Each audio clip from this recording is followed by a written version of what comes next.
Hello. Money is a very important part of handling the municipality. I am Q Eturautti and I am still aiming to be the most boring candidate of this election. Yes, money, taxes, finances, this is something that's a big part of all of our lives here in the city of Tampere. I'm going to look at this from a few viewpoints, but before I go any deeper, because, well, let's face it, money is a very boring subject out of boring speeches that I keep. So I'm going to give you just one little something to grab on early on. One thing where I think we could save some money. I think professional sports is something that should not get money from the municipality. It can handle on its own. Later on, I will tell you why, but this is something to get your thoughts started. But now that we're moving on, there will be 2 + 1 points to what I'm going to say. Number one, the duties of the municipality, things that by law we have to do.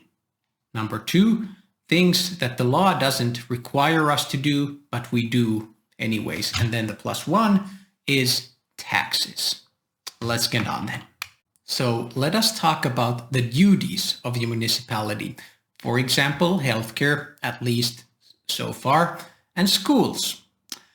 I have spoken in other contexts and, will continue to speak of IT systems, how inefficient IT systems can really be a burden and cause a lot of extra costs and troubles for many services, including healthcare and schools, and how they're an important part. But as I'm looking at them elsewhere, I'm not going to go into them at this point. However, I will use the health center as an example for my other point here. Let us assume there is a health center that has 4 doctors, okay? Each of these 4 doctors requires 25% of their work time to do paperwork. So the classic solution is let us hire a secretary. That secretary can handle the paperwork for all of these doctors. Then the doctors will have more time for patients. Now this makes sense, of course, but I would like to take it much deeper.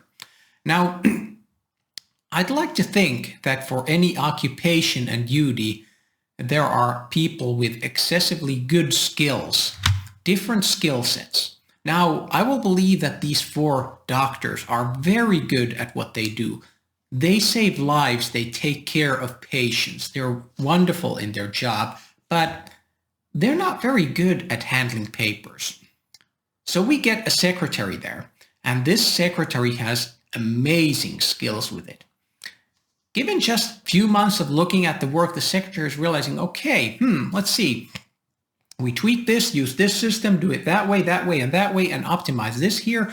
You know, I could handle the papers for not 4 doctors, but 8 doctors, okay? Because the secretary is good at this position. In such a case, I think a municipality should give the secretary a notable pay rise. Because if in the end, the municipality is saving money, it's okay to give a little bit of it to the person whose accomplishment it is. And this is something we should look at widely. Now, I think money is a very strong incentive. And if you have this incentive, then you know that you can get something more than just a pat on the back for great ideas.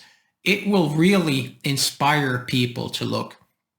And I am certainly not only talking about doctors and secretaries. Everyone, for example, cleaners. I've seen this in the private sector.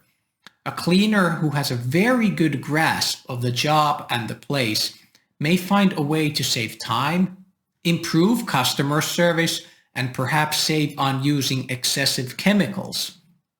We should reward people who help us find these savings. The incentive should always be there.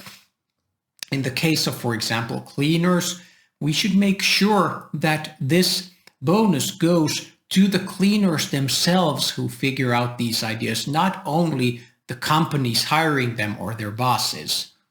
The majority has to go to the people who figure out these good ideas, because if the incentive is always there, the municipality is very fair and it will find good ways to save money.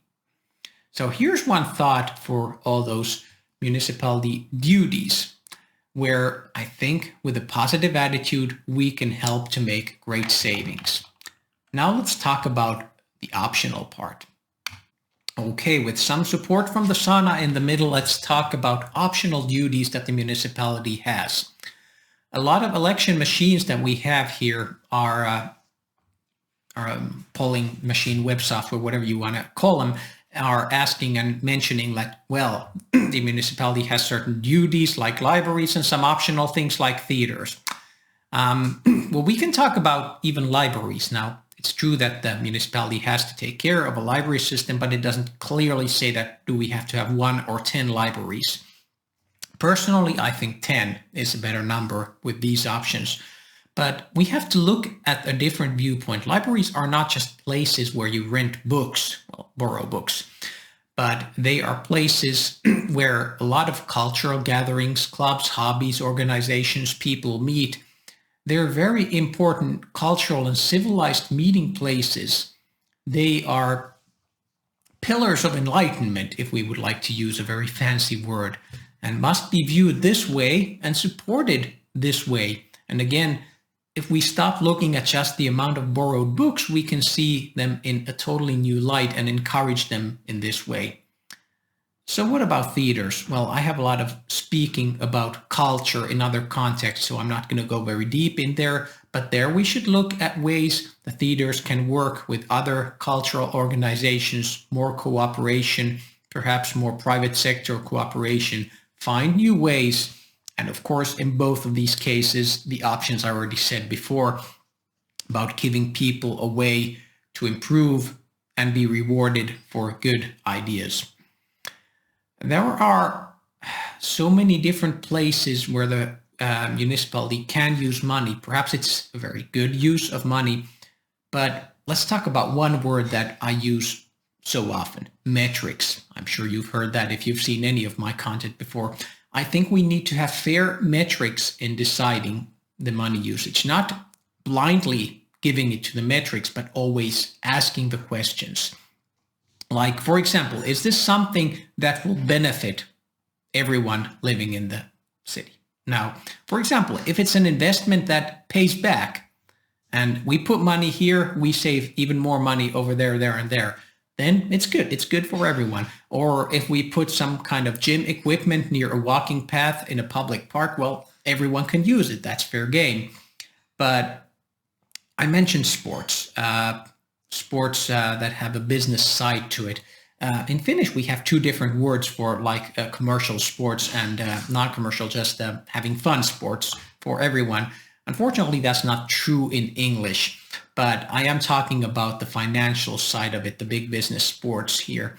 And I've listened to a lot of radio content about this matter. There's been a lot of talk, and professionals who have watched and analyzed sports for decades, even perhaps as part of their job, are saying that we're putting more and more money into it and getting less and less out. It is eating up money, and it's not going to the heroes at the top. It's going somewhere in between. The results are not very good. And we saw some dramatic problems recently. Certain sports organizations, companies were not really taking the COVID regulations well. They just blatantly put people who were supposed to be in lockdown at home, they put them out and into practice. And this was very problematic. And they got off very easy, and they didn't seem to have much of a trouble with what they had done. It's a sign that there's a problem there. And come on, it's private business. People pay for their tickets. There's a dozen sponsors, there's sponsor logos, companies everywhere. They can operate just fine. And I have no problem with them keeping their sports and their arenas and everything, have all the events they want. It's perfectly good business. and it's fine. But it's not something that we should put public money into. Now, one issue here is that, of course, the same sport companies may also offer hobbies for children and youths, but there are a few challenges here as well.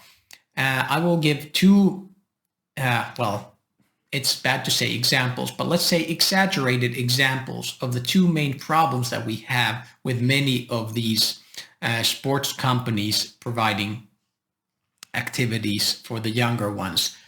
Number one is, well, your Lisa can't really be on this team anymore because, well, she's just not good enough to be on the team.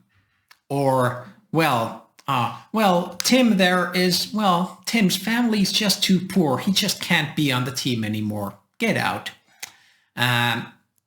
These make it obvious that according to the metrics, they are not fairly available for all citizens. They are residents, but there are strict limits. And I don't think public money should be put in a case like this because it just does not seem like a fair use of the money. So if we look at the numbers, because I think honestly, numbers tend to be pretty fair for all people. There are places where the money is not well used, and perhaps we can find better places. There's always more ideas on how to use money than there is money. So the more critical we can be, critical in a healthy sense, the better. I'm going to toss in a little bonus, and there's a lot of separate content that I have for this, but let's talk about immigration services. We're generally comparing, like, if we put this much money into immigration services, good. If we put less than that, bad. We're really not talking about the quality of what we get. Now, I promised you there's a lot more content about this, but I'm just quickly mentioning that in some cases, putting more money can actually be bad if the money is put into an organization that the city is using and that organization does not do too well with the services it provides. We're only talking quantity, we're not talking quality. And that can be problematic in public spending. Well, it can be problematic anywhere, but in this case, we are talking about public spending. So eyes open, basically. That's a good way forward. And finally, a few words about taxes. This is something where I find that I have changed my mind quite considerably. Excuse me. Now, I used to think that, hey, I don't mind. I can put an extra 50 of public taxes, local taxes, if it means that we'll get better service at health centers, more doctors. And but when I started digging, I realized that I had to question my thoughts. Now, there is a limited amount of people here who can just easily give up an extra 50. For many, that 50 is very much out of something else. For many others, it can be out of, say, medicines or hobbies for the kids. We just can't take the money from everyone. And there is a mathematical, the Laffer curve, it's called. I had to check it out there. The Laffer curve suggests that there is like an optimal amount of taxes. And if you go above that and raise the taxes above that point, then you will actually get diminishing returns. You will get less, even though logically you would feel that perhaps you'll be getting more. So the fact of the matter is, if we raise taxes, we might not have any more money for doctors. We would have less money for less doctors. That's why I want to be careful about this. We have already raised the local taxes a lot. Now, I'm not saying to decrease the taxes either. Right now, we have to balance with what we have. But I would like to suggest that this city has to look at what it looks like to the outside. How can it bring in more people? Right now, we're doing fine with that, but there have been numbers. Give 10, 15 years, and we might already start to shrink. Right now, we're increasing in population, but that may turn upside down in not that long a time. Should that happen, it may be too late to do anything at that point. So we have to move early and start looking at what makes this place where everyone will want to come in. and taxes are one part of it. It has to feel dynamic, lively, welcoming place for people, for businesses, for students, immigrants, obviously. And it has to work with what it's got. It shouldn't tax too much. It should make sure that we get more money and we spend less money. It can't go upside down anymore. Of course, we need investment. It's a big lot of planning, long-term planning, and that's for sure. But we have to look and make sure that we're not just growing things up because, well, that's what we've been doing. We have to look at the future, and we need financial responsibility as part of it.